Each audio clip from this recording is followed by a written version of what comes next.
guys, and welcome back to my channel. So for today's video we're going to be speaking about the difficulties, around emotions and how us ADHDers kind of grasp the control and the understanding of not just our emotions but other people's as well. So yeah, let's get on to the video.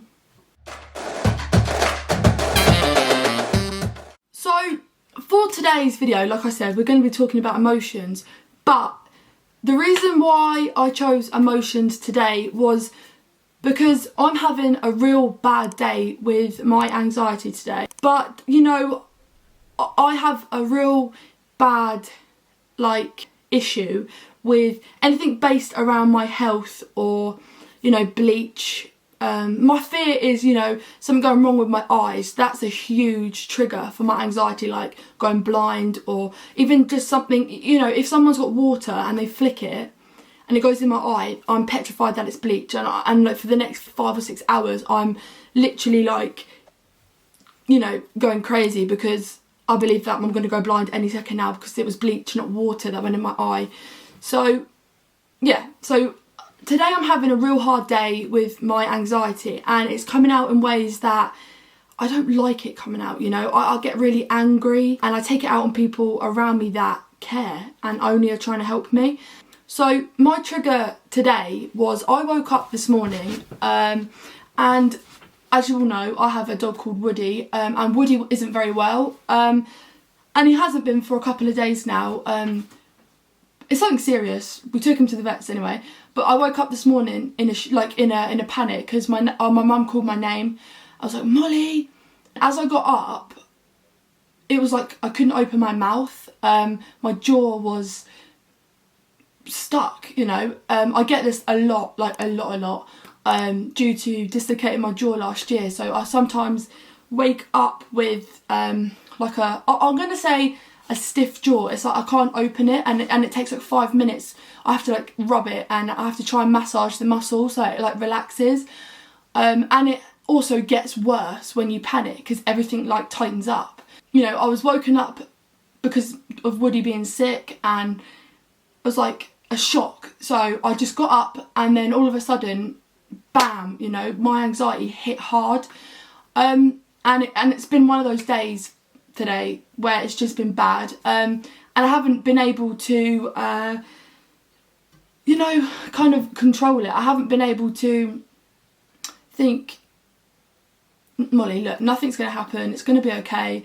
My mum's amazing, she's been trying to help all day, but sometimes nothing works, nothing works, and it leads to meltdowns, it leads to real bad panic attacks, and I haven't yet had the worst panic attack I've ever had today, but I've had one of the worst panic attacks I've ever had, where this morning I couldn't breathe, everything was spinning around me and things just got crazy. I couldn't grasp the reality from my own mind. I couldn't get back into reality. I was in shock. I was panicking. Everything was, crazy. And there was no way of me, getting back down to earth kind of thing. I couldn't control it. And because Woody was ill, Woody is my coping mechanism. And because Woody is ill, he doesn't want to be with anyone. He just wants to be on his own. So I didn't even have Woody to help me. For the first time really ever, I had to control it on my own. I had to take myself out of that situation, and I've never really been able to do that. But today, this morning, I managed to calm myself down and sort it out myself. Took myself to the bathroom. Sounds funny, but I stared at myself in the mirror and I just kind of gave myself a pep talk mentally. I didn't talk to myself, but I just stared at myself in the mirror and was just like, Molly, it's okay, your jaw's going to be fine, whilst massaging my jaw, trying to just chill. I was trying to focus on myself so that everything else around me could just stop. It did work eventually. If you suffer from panic attacks, they don't just go like that. Once you're triggered, for me anyway, once I'm triggered, it's like that's it for the whole day, and it can last weeks. You know, I can get that like on edgy kind of feeling for weeks after a bad panic attack. But yeah, this isn't what it's about, this video, but I just wanted to let you know why I think today's a good day to sit down and speak about ADHD and our emotions. So, I'm going to start by saying everybody with ADHD kind of live under this like umbrella of stigma that says we're nasty. Nobody really understands us. But us with ADHD, we do feel emotion, we have sympathy, we have empathy. We suffer just as bad as somebody else. And when someone shouts at us and tells us off, that hurts too, just like it does with you. But we have a different way of showing it because, you know, I think I've explained it before multiple times in my blogs and my YouTube videos that when you have ADHD or autism or anxiety, you kind of adapt to this thing called masking. So it's almost like you're putting on a mask, and behind that mask is how you truly feel, and you don't allow people to see that because it's a weakness, it's a vulnerability. ADHD anyway is a vulnerability. You know, if we allow people to see behind that mask, there's another extra vulnerability that someone else can pick up on, and it, you know, exposes us to people that are a threat to us, that will use it against us. You know, I just want people to know that with ADHD, we also feel every emotion that you feel.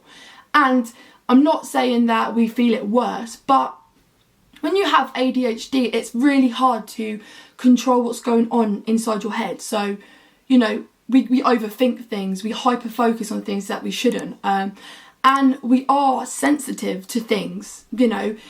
It may look like we're boisterous and we can, you know, sort ourselves out, look after ourselves, stand up for ourselves.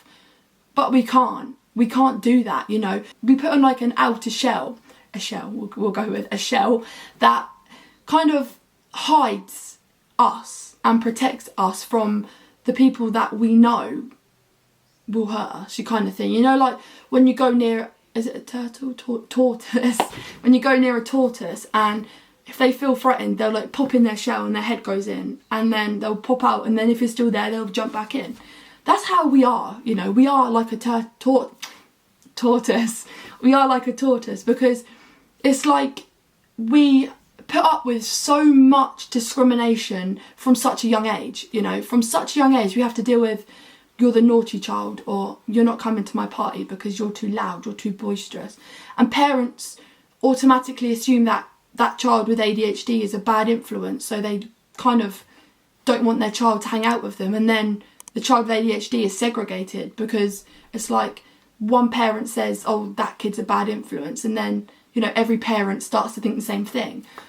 And it's awful that kids as young as like 4 or 5 have to deal with that, and I hate that because they believe that because like I keep saying, like we have an outer shell and people believe that it protects us, and they believe that's us, but it's not us. We are the thing inside the shell. We are hurt just like you would be hurt.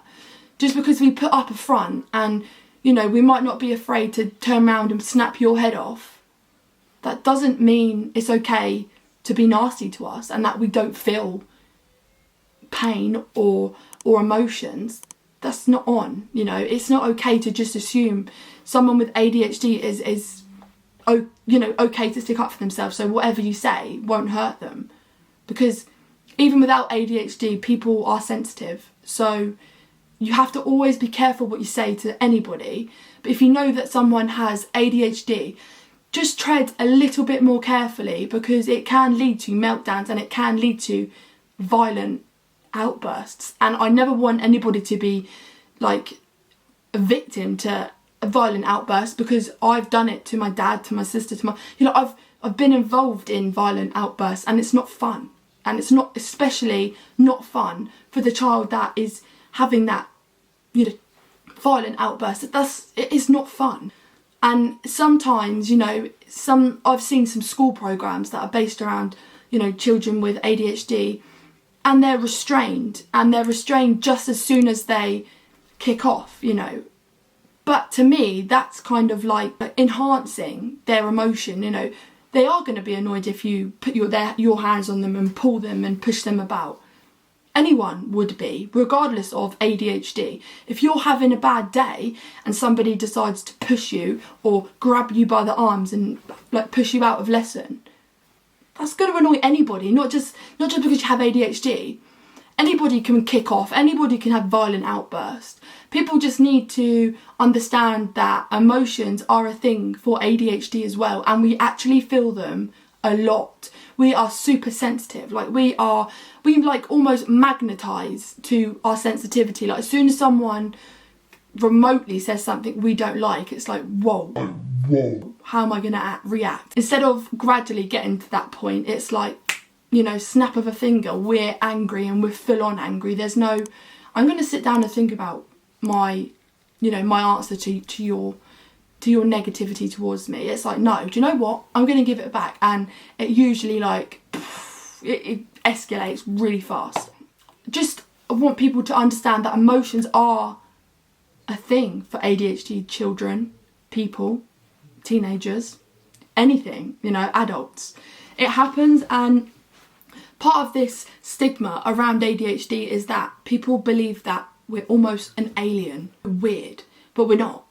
We are human, we feel just as much as you do, and we actually probably feel more than you do because we're so in sync with our emotions and we just don't have control of that. We can't control it.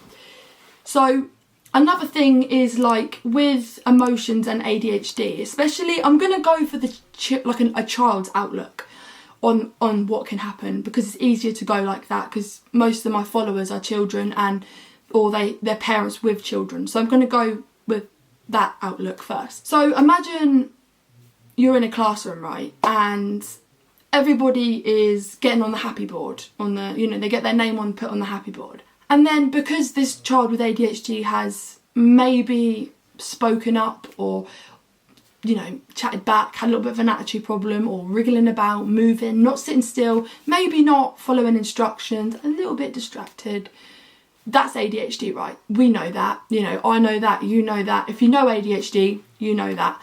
Some people don't have the tolerance to deal with that. But that child with ADHD is sat in that classroom and they're waiting and they're in anticipation. Oh, put me on the happy list, put me on the happy list. Their name never gets put on that happy list because they're now discriminated against because they're struggling with ADHD, because they can't sit still, and they might not be able to sit on the mat when you're reading a book, But they're now discriminated and they're put on the bad board because they have ADHD, because they can't help what they're doing. Now, for anybody, regardless of age, you'd be triggered by that, okay? The level of triggered, would vary from who you are and what age you are. Can you imagine how it would feel when you're like, 7, 8, and all your friends are allowed to go out and have the special reward for being great that day, and you have to sit and write lines or spellings or something, because that's what I had to go through. I wasn't allowed on special school trips. I wasn't allowed to do stuff because of my ADHD. But obviously they never discriminated against my label of ADHD. It was always like, your behaviour. But they never really understood that my behaviour was my ADHD. This is what people need to realise. Our emotional outbursts are our ADHD. Once people start believing that and actually learning and listening and actually, getting techniques to help that child that you've actually just put on the bad board, that child is ultimately going to have a breakdown. He's going to have a meltdown. That child is going to flip his lid, something's going to happen, because he now wants to go outside and play with his friends. Why shouldn't he? He can't help that he can't sit still. But his emotions that he's now feeling are bad. That will get you put on the naughty board. If you're going to kick off, you're going on that naughty board. How can you say that to a child with ADHD? How can you physically blame how they're feeling and label it naughty when actually it's their disability? I've seen it happen. I've seen it in many programmes, and it's the one thing that I've been through it. I know how horrible teachers can actually be, and I know how hard it can be on parents and siblings in a school-based environment, and even at home. It can trigger loads of emotions, and this is what I mean when I say emotions, because ADHD doesn't just create emotions in that child's mind and in their stomach. You know, that meltdown, it's like a domino effect. That child kicks off, right? Ultimately, that teacher's going to have to deal with that. And that teacher may get hurt, might get spat at, might get name called, and that could hurt them. And okay, that's not on. That child should be not punished, spoken to, and you can figure out a trigger and maybe work together, and that child will ultimately have to say sorry to you because it's not on. You know, ADHD isn't an excuse. We know that, I understand that. And when they get older, they will too. But they're 5 or 6, you know, give them a break. Why put them on the board for having ADHD? You might not put on the board, you know, you're naughty because of your ADHD. No. But they know, I know, their parents know you're doing it because you just don't want to have to deal with their complexities. We know that. But it's not on, you know. Our emotions should be valid, and when we're in class, lessons, work, you know, environments that trigger these emotions, our emotions should be valued even more. People should look out for the warning signs with that child. So for me, that child, I know because I have ADHD, that child's going to feel jealous. That child's going to feel upset, heartbroken, alone, bullied, and he's going to be angry. So to me, that's like, right, shouldn't that teacher kind of like explain to that child why he isn't allowed outside? Why, you know, why is he made to be sat inside when that teacher's well aware of his label? That's not fair that that child's being punished for ADHD and his emotions, because this child's going to kick off and it's going to escalate, and it's going to escalate and escalate and escalate. And guess what? It has that child now like throwing chairs, flipping tables, because it doesn't want to sit there whilst he's having to listen and hear his friends having a good old giggle outside. You know, I've seen it, been there, done it, got the t-shirt. I know how it works. And I honestly want people to understand that emotions are so vibrant, strong in our minds. We feel them and we have constant reminders that we feel them. Trust me, it's like setting in your calendar, remind me at 2 p.m, remind me at 2:02 p.m, 2:03, 2:04. Those little reminders come in your head, these little taps, these alarms that set off, because we are constantly reminded that we feel our emotions because we're triggered by small, minute little things. People don't understand that it happens and we mask it sometimes, and they're lucky that they don't have to deal with what's in here, because that sometimes is so overpowering and so overwhelming. We just want to sleep, you know, it's depressing, it's horrible, it's a dark, lonely place. You know, I'm using that child as an example because as an adult, I can go on and on about how I feel and what happens, but I'm not here to help the adults because they have their own voice. I'm here to communicate for the children that don't have a voice, because I've been there, I've done it. I'm young enough to remember how it feels, and I'm young enough to hopefully build an empire of my own and build it around helping these children with ADHD, because it's so hard to not have a voice at that young age and communicate how you're truly feeling. Sometimes, honestly, and I'm going to tell you now, I go through maybe like 4 or 5 emotional episodes a day. That could be hyperactive. I could be like woo woo woo woo woo, right? I could be angry, livid. I can be really angry, aggressive angry, where I want to like punch your face in. I could be so angry, and that could be like as quick as snapping your finger. That could happen, right? I could be jealousy, could be a real like hard emotion, like, and I mean, it's hard to deal with in your own head, and I can imagine how hard it is to deal with when you're on the receiving end of my tongue when I'm jealous of something. And you know, some of these emotions that we feel, we don't know what they are. Imagine, right, you've got like, you know when you're baking a cake, for example, right? And you've got to put all the ingredients in, whisk them together, and then all of a sudden, it's just one pile of thing, isn't it? Like cake mix.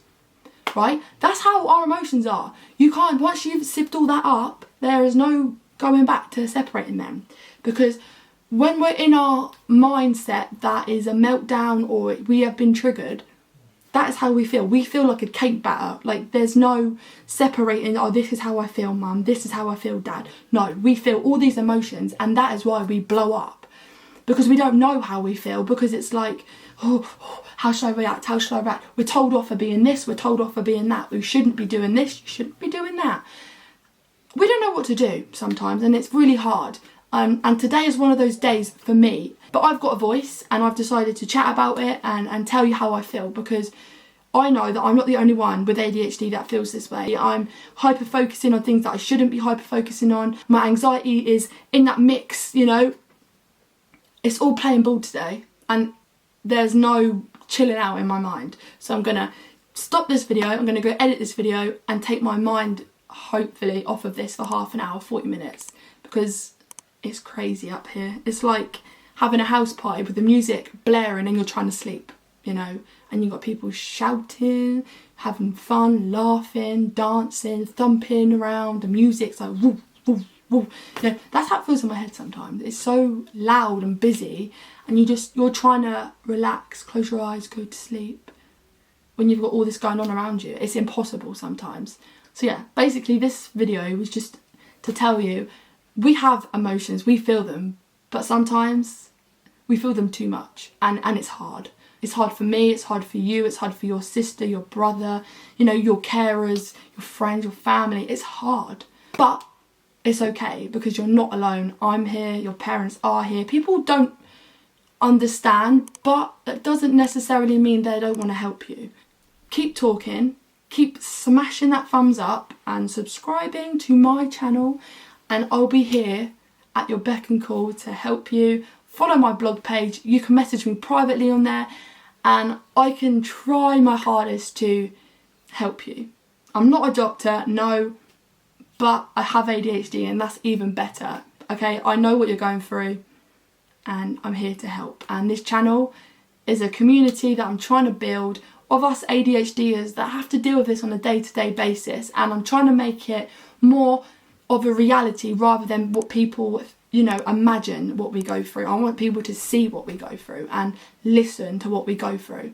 It's the end of this video, because otherwise it's going to be going on long and long, and I told you it's only going to be short. But yeah, let's catch up soon. There might be a video tomorrow, I'm not sure. But yeah, you know, can you see my fake smile? That's how you have to be. But yeah, I'm going to go put that mask on and get on with editing, and I'll see you tomorrow. Bye.